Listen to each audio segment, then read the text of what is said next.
एक जरदारी सब पे भारी। मैं कहता हूँ ये जुमला जितनी भी दफ़ा बोला जाए उंगली पे पूरी रियासत नाच जाती है।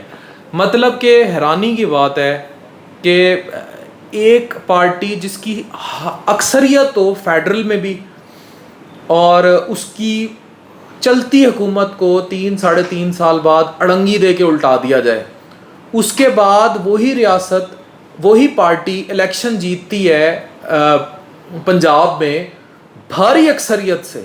मतलब उन्हीं की जीती हुई सीटें, इलेक्शन होता है भारी अक्सरियत से वो फिर जीत जाती है, बाकी सारे उसको इकट्ठे होते हैं, जिन्होंने बिकना होता है वो बिकते हैं और उसको फिर उल्टा देते हैं। यानी कि रियासत तमाशा बनी हुई है, रियासत को तमाशा बना दिया गया। आप खुद सोचें, इस तरह तो कभी भी, यानी कि हमेशा हम कहते थे कि कोई भी बंदा अगर सीधे रास्ते पे कोई काम करना चाहे तो उसका काम नहीं होने दिया जाता। क्यों? क्योंकि जब दूसरे अनासिर इतने ज़्यादा हो जाएंगे तो वो कभी भी उस राइट बंदे का काम ही नहीं होने देंगे।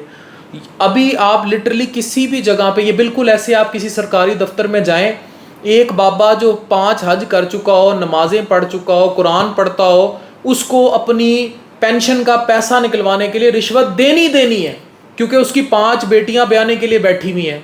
अगर वो रिश्वत नहीं देगा तो वो क्लर्क तो उसकी पेंशन नहीं रिलीज करेंगे, उसकी बेटियां घर बैठी रह जाएंगी, जो उसने सारी जिंदगी मेहनत किया वो सारी बर्बादी फिर जाएगी, कौन देखेगा? यही रियासत का हाल है, क्योंकि करप्ट अनासिर इतने हो गए हैं कि उनको लगता है कि ये फोर्स जो है इसने हमारी रोजी रोटी बंद कर दी। और लानत का मकाम है कि 70 साल से इस मुल्क को खाया जा रहा है, 70 साल से वो ताकतें इकट्ठी हो गई और वो हंस रही हैं, वो उन सब पे हंस रही हैं। मतलब अवाम, वो कहते हैं हक अवाम का, वोट अवाम का, असल ताकत अवाम है।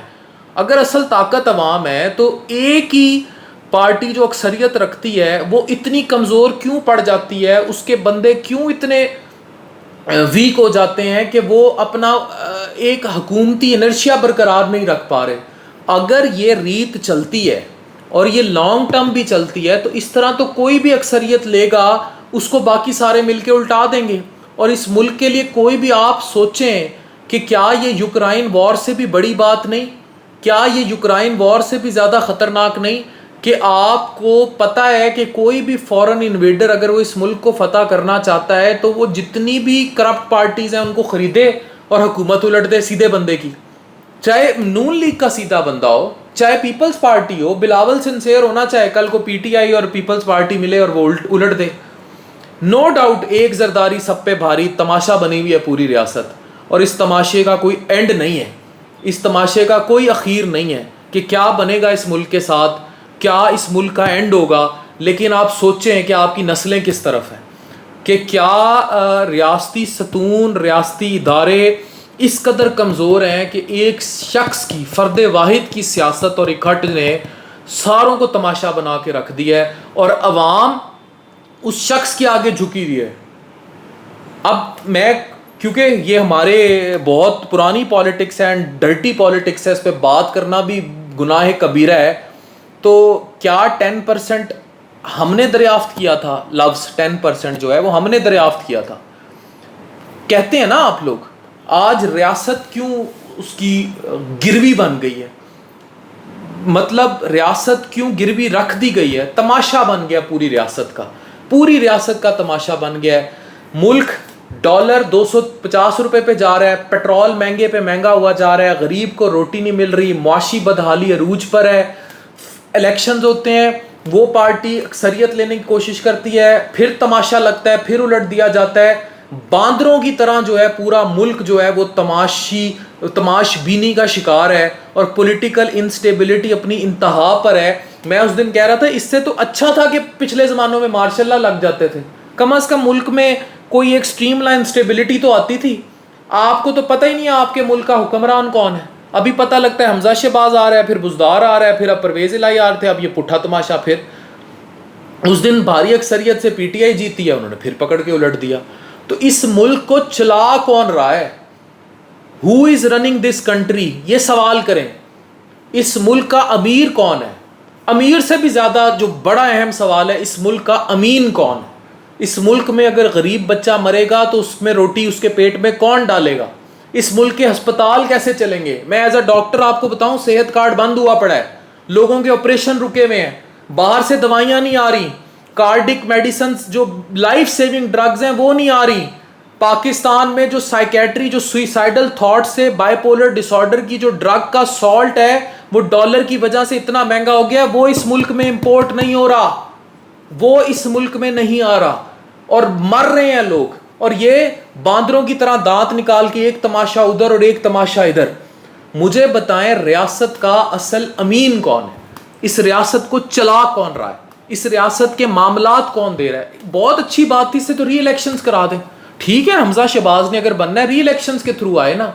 ये हॉर्स ट्रेडिंग, खरीदे जाना, रेट लगना, बिकाऊ माल होना, जाके घरों में जाके गोडे पकड़ लेना, चला नहीं जा रहा, सोफों पे बैठ जाना टांगे फैलाकर, मुल्क कहां जा रहा है? Where your country is heading? इस रियासत का अमीन कौन है? मान लिया हमजा शहबाज वजीर आला, पर मुल्क कौन चला रहा है? और मुल्क कैसे चलेगा? कितनी देर चलेगा? कितनी देर और चलना होगा मुल्क को? और जब भी कोई सही बंदा आएगा उसके खिलाफ कितने लोग इकट्ठे होकर तमाशा करेंगे? हमें ये सब बातें अपनी नस्लों के लिए सोचनी है।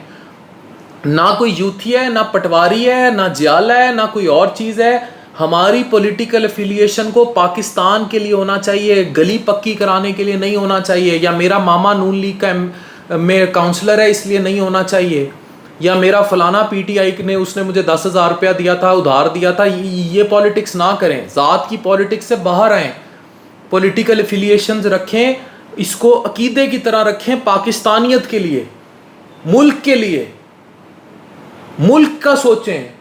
इस मुल्क में अगर गरीब मरेगा तो मिडिल क्लास तक इंपैक्ट आएगा, क्राइम बढ़ेगा, डॉलर महंगा होगा, छीना झपटी बढ़ेगी, क्राइम बढ़ेगा, स्ट्रीट क्राइम बढ़ेगा, खुदकुशियां बढ़ेंगी, मुल्क में करप्शन बढ़ेगी।